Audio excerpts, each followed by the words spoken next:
Welcome back, guys. So this is my redneck lathe slash machine, milling machine.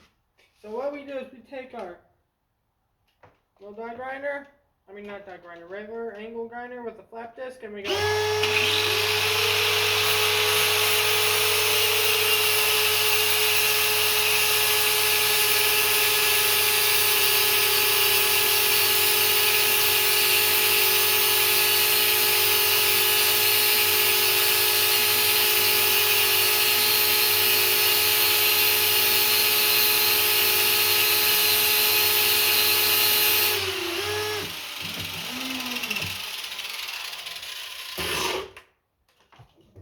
Not 100% straight, but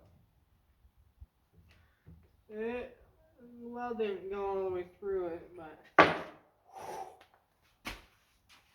it's one of those stupid games. But here's this one.